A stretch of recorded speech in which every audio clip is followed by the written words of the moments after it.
Welcome back to the Terry and Jesse Show. Dr. Scott French, welcome again to the Terry and Jesse Show, my friend.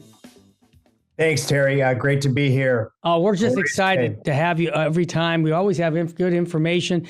And, you know, this title, that near-death experiences, you've talked a little bit in the past, but we can't say enough about it because we're living in a culture that really has lost the supernatural, the eternal value of a soul and life. And so I'd like to have you talk a little bit about your experience as a medical doctor and also as a man of faith, works with Father Spitzer. And, you know, you're giving talks on Eucharistic miracles, Shroud of Turin. You're on fire for the faith, but how do you integrate the faith and reason into a world that acts like God doesn't exist? Yeah, great question. Well, what's tragic is that we used to understand this during the Christendom era. That's right. Up until the Enlightenment era, we understood that God created the material world as well as the immaterial world. Yeah. And what's happened since the 1500s, when we had the split and when Christendom didn't speak with one voice anymore, is slowly but surely what's happened is that we now think that science can answer everything. But what people tend to forget is the reason that we even have science is that God created a natural world that was life permitting. And that's, revealed with the Big Bang Theory from a Catholic priest, George Lemaitre.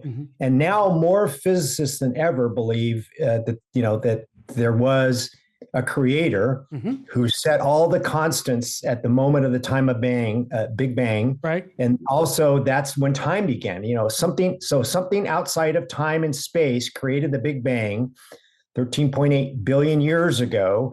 That was really proven by the Hubble telescope. The theory was that if the galaxies are accelerating and moving outward. So if the universe is expanding, you can rewind time. And that's what the Hubble telescope was sent up to do. And it validated that, yes, the universe is expanding. And so 13.8 billion years ago, from a singularity out of nothing, ex nihilo, the universe, the material universe was created. Awesome.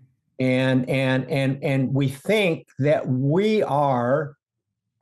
our life is from the material world, but the Bible tells us, and now science is telling us with these near-death experiences, as well as God knew that we'd be in this point because he's, again, outside of time, that we need help, that science and faith are not compatible, they're synergistic, because you couldn't have science without a knowable universe. And so if you think about what's going on in our culture right now is that while we quote unquote believe in science, we didn't believe in science with respect to COVID, right? We didn't believe that, natural immunity is always superior to vaccine immunity. We didn't follow the natural law of viruses that they mutate to become less lethal and more effective. But we thought that could be invalidated. And the same thing with abortion. So we think we create life. No, we participate in it. Amen. But life comes from God. And we'll go through some Bible verses that show that. But again, that's really what's happened, is that we think we're in charge of life and that it's part of the material world. And that's really what near-death experiences help expose. So again, let me just use this Bible verse and we'll go. Then I love the scripture backup. Yeah. Then we can launch into the near-death experiences. So again, in John, because remember, John's gospel is unique because he's fighting the Gnostics. And the Gnostics believe that there was secret knowledge, only the elites knew, right? Secret knowledge. And then in the 11th century with the Cathars and the Albigensians, they believed the body was bad and the spirit was good. So think what today's world we have now. People are bad. Mother Earth is good. If we get rid of people, we'll be better. Exactly what's going on today. So we're back to the Gnostic era. Exactly. So John's gospel is really present in terms of that's what he was dealing with. He was dealing with the Gnostics. So in the beginning was the Word, and the Word was with God, and the Word was God. He was in the beginning with God. All things were made through him. So basically what this is saying is Jesus, because that's what the Gnostics were saying. Jesus, he's not really quite God. He's kind of just a little bit lesser than God. And like one of the many heresies that we faced in the first several centuries. It took 300 years or so to fight off the Gnostic heresy. And without him, not anything was made. That's what the Arian heresy came from. And without him, not anything was made that was made. So again, in the Bible, because again, remember the audience he's speaking to, they understood that he meant the material and the immaterial world. But in today's world, we think the Bible just refers to the material world. But again, what do they think angels are? What do they think our soul is? It's immaterial. Yep. Our soul doesn't die. And that's what near-death experiences show. The body dies. And God, when Jesus was resurrected, it shows, and that's what the Eucharistic miracles show. Yes. They show that the body is resurrected. So the material world comes back, but the immaterial world is immortal. And with Jesus's sacrifice on the cross, with his passion, he then redeemed us, and now we actually have bodies. That's what the devil's upset about. So that's why he's always trying to have us attack our bodies, and our bodies aren't right. You're a woman in a man's body, and vice versa. That's all from Satan. Confused people think that we are not made in the image and likeness of God, and we're loved by God. Doc, can I jump in? Because we have a couple hundred funerals here at our chapel a year. We probably do more funerals than most parishes. A lot more. I've got one coming today from 4 to 8. And what I've noticed in the last couple of years, and this ties into your near-death experiences, that we've seen people say that, we used to have a traditional, these are Catholics, okay, that we have Catholic funerals, and they do not want to have the traditional rosary vigil, mass in the morning, the following day. They see it as grandma dies, we'll cremate the body, which is legitimate in the Catholic Church in the last 50 years, as long as they don't deny the resurrection. But I see it actually saying that they tell me, we're just going to cremate grandma and then put her on an urn up on our fireplace, which is not a Catholic approach. The body is sacred. And so what I'm noticing is they're addressing death from a perspective of a very practical, okay, what's the least expensive way to do this? And since we don't believe in a supernatural life, there's no mass. Let's get it over with quick. There's no praying for grandma or for grandpa or whoever died. They just want to say goodbye because they've lost that aspect that there is life after death. So I bring this up to you because I see it almost on a daily basis. Well, yeah, I see it. I see it in medicine too. People have, because what's happened is that science can explain everything. Yeah. We're just a bunch of molecules. There you go. Randomly associated. Yeah, right. And so how I counter that is the following. I'm all ears. And we'll get that with near-death experience. So let me just finish off. That's good stuff. So, yep. In him was life. This is still John 1. Right. In him was life. So God is life. It comes directly from God. The immaterial world comes directly from God. The material world comes directly, but indirectly. It uses secondary causes, right? Yes, of course. So, but the life comes directly from God. And the life was the light of men. Again, truth. The light shines in the darkness, which is what we're starting to see now with COVID and the move against the transgender, which is horrifically destroying our children. Big time. 2,000% increase in suicides in trans people. 2,000%. So bad that Sweden, who was way ahead of the curve, they started this back in the 70s. Yeah. Way behind the curve. They have abandoned it because it destroys your youth. So if we want to destroy our youth, let's keep going. But if we don't, and we want to protect our children, which we used to do. Children need to be protected because they're not fully formed. They're not little adults. They don't have fully rational minds yet. I mean, we should be protecting them, but instead we're abusing them. It's called abuse.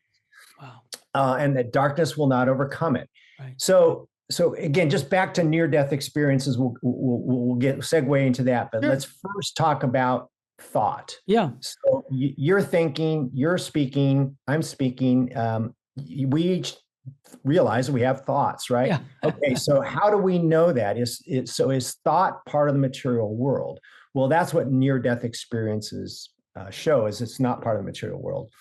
But just from a logical standpoint. So how do electrons, so if we're just matter, right? If our soul is just matter, if our life is just matter, then how do electrons spinning around protons and neutrons cause thought? How do they cause the concept of the number 3? How does that happen? I mean, no one can explain that, right? Because life isn't from the material world. Our bodies are from the material world, but life's not from the material world. Okay. Second thing is that a couple billion years ago, the earth was rocks and water. How do you get walking, talking, thinking rocks? How does that happen? Yeah, really. How does that happen? I mean, so science can't explain. Science can answer the how, but it can't answer why. Why is there life? Science can't answer it because science is based on observation. You have a theory, you design an experiment, and so the natural laws, the natural world, the physical world does follow scientific laws. We know the speed of light. We know entropy is what we call aging, right? That cells, they deteriorate, they follow that law. Our cells deteriorate. Sure. They're following the natural law. They're part of the material world. But life is not part of the material world. And again, proven by both the 21st century Eucharistic miracles as well as the near-death experiences. So what are near-death experiences? So what near-death experiences are is a person has what we call clinical death. In other words, you see people getting CPR, just like the football player in the NFL. He's getting CPR. So his brain is not working, right? His heart's not working. So he's not capable of using his brain to think, right? So what's interesting in these near-death experiences, which of there are thousands across the world that are studied and validated by doctors and psychologists, psychiatrists, is that the ones that are from people born blind, in other words, they have no neurons in their brain that have visual information, and children. So again, we're going to talk about near-death experiences, and what a near-death experience is someone who's what we call clinically dead. In other words, they're getting CPR, their heart's not working, their brain's not working, and they're pumping on their chest. And some of these people come back. The ones that are interesting, the most interesting ones are people blind from birth. So in other words, they don't have any visual neurons in the brain. So we have different neurons in the brain, and they don't have any visual neurons, so because they've never seen. When they have a near-death experience, there's many of these stories, but my favorite one is a gentleman who was blind from birth, having some sort of surgery in a hospital, and he goes into cardiac arrest.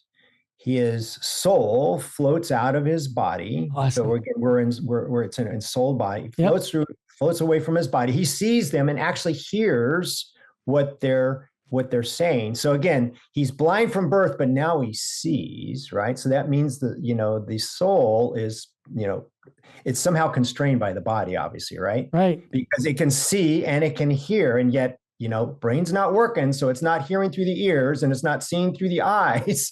And this guy's blind from birth. So how do you see? How do you hear? Yep. But it floats through the hospital walls and then floats outside the 4th floor. Now, again, he's never seen a hospital, never seen hospital walls, floats through the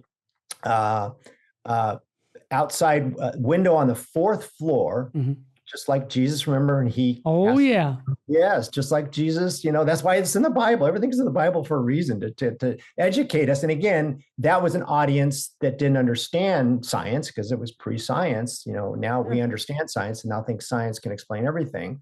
So he floats through the wall, the windowsill, and he sees, again, his brain's not working. he, he sees, he's never been able to see, but he sees a pair of red sneakers. He doesn't know what the color red is. He doesn't know what sneakers are. Amazing. And he comes back. He's resuscitated. He comes back and he tells this to the folks there. And they go, right. Yeah, no problem. Well, they're there. And there are thousands of these stories across the world. Isn't that incredible? And I will tell you that whenever I give a talk and there's more than 50 people in the room, invariably at the end of the talk, they'll come up to me and say, well, my aunt, my whatever, they have a friend that had the same thing happen to them. Incredible. They had a near-death experience. And then children, the other ones that are very interesting are children, they meet dead relatives. Yeah. And they say, who's Aunt Maud? Well, she died years ago. And then what they all have in common. What's that? They've lost their fear of death. Wow. Because they know there's something better on the other side. Yeah. Yeah. And so what did we just go through with COVID pandemic? Fear of death, fear. You're going to get that. Yep. Well, these people lose their fear of death, which what we had in the first couple of centuries. Because remember, the Christians, which were all Catholic at that point, would sing on their way to martyrdom because they knew that God created both the material world as well as the immaterial world, and the immaterial world is our soul. Sure. And that he's in charge, not doctors. Took me a while to figure that out, but I'm not in charge of life and death. So I finally figured that out. So that's what's going on. So that's why, and there's thousands of, in fact, it's so overwhelming that the New York Academy of Science says the evidence is overwhelming that these are real. Doc, we had Paul Zaccarelli. Just a quick note. Paul Zaccarelli was on our show about a year ago, and he's published a book called "A Ordinary Man's Journey to the Presence of God." And that he had that out of soul, out of body experience. And he came on the show and explained what happened. And he was so blown away that he went to Bishop Olmsted in Phoenix to tell him and what happened. And so the bishop encouraged him to journal this and put this out. Well, he's been on EWTN. He's been all over the country, but one of many people who have had this. So we got to acknowledge that this is a fact now. I mean, it's not just hearsay. Too many people are saying the same thing. Isn't that right? I mean, you're hearing it all over. Again, thousands. Across the world. Okay. Across the world. Right. And again, validated. They get validated by doctors and psychiatrists because again, you could be on drugs or whatever and have this experience. So they validate that these events really occurred, that they were clinically dead, came back, and they had these experiences. And again, they all have in common, they lose their fear of death. Isn't that interesting? Now, there are a few that have an experience of hell, and so I've read about those. They repent. Yes, because we know that hell is real too. Yes, I've heard that. But anyway, but again, what this shows is the mind is more than the material world. Absolutely, that's what's really what we've lost because we're so smart, we're so woke. We've lost that we are. Yes, our bodies are material. Mm-hmm. But life is not part of the material world because, again, like I said earlier, how do you get thoughts out of electrons spinning around protons and neutrons? If we were just matter, that doesn't make any sense. How does that make any sense? And again, several billion years ago, the Earth was rocks and water. How do you get thinking, talking, walking, dancing, singing rocks? How's that happen? Those are questions that need to be answered. And again, our Catholic faith, this is why I say, Doc, that today in a world that acts like God doesn't exist, our Catholic faith gives all the right answers to the questions that man has been asking since the beginning. Why am I here? Where am I going? Well, again, we're warned about it in scriptures in Colossians 2. See to it that no one makes prey of you by philosophy. Yes. And false teaching, of course, and empty deceit, according to human tradition. Right. That, hey, we created ourselves. I can change my sex. I'm awesome. I'm God. Who needs God? Yeah. And according to the elemental spirits of the universe, right. and not according to Christ. That's exactly where we are today. Exactly. And what blows me away, Doc, is I've met people on planes when I'm traveling, and they actually, this new age stuff, they say, yeah, I'm my own God. That they really truly believe that they're independent of anybody else, that I use the unholy trinity, me, myself, and I. It's a narcissistic approach that says, life is all about me. Whatever my truth, your truth. My truth is going to trump your truth. Well, that's relativism. Yes. We've spoken about that. That's in John 18. Yeah. Just to remind moral relativism. In John 18, when Pontius Pilate is interrogating Jesus, he says, he asked Jesus, why are you here? You say you're a king. Why are you here? Right. And Jesus says, what does he say? I'm here to save the planet. No, he doesn't say that. He says, I'm here to proclaim the truth. Amen, brother. And then what does he say in John 8?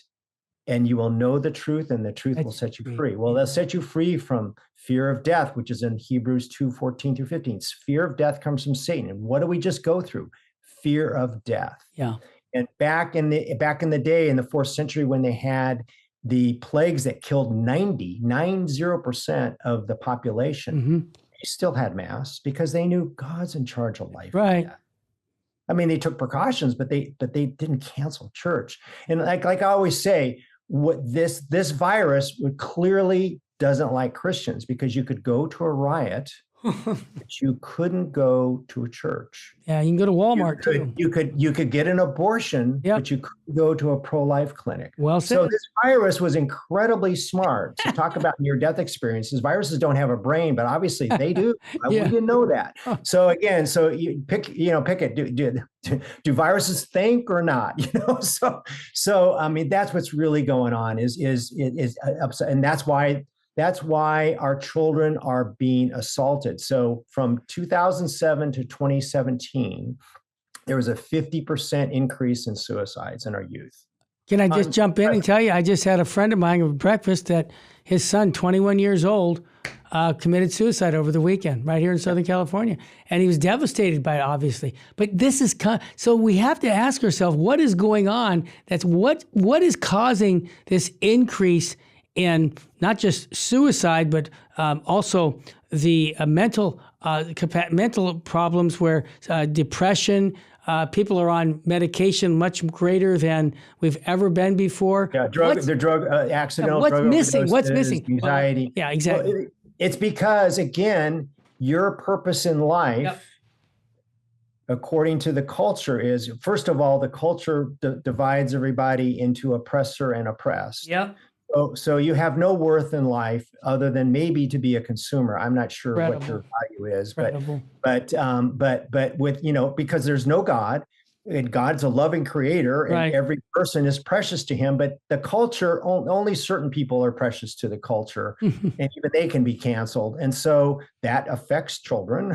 Number two, they're told that their mother could have been a movie star had they not been born. And so that makes some people depressed and anxious.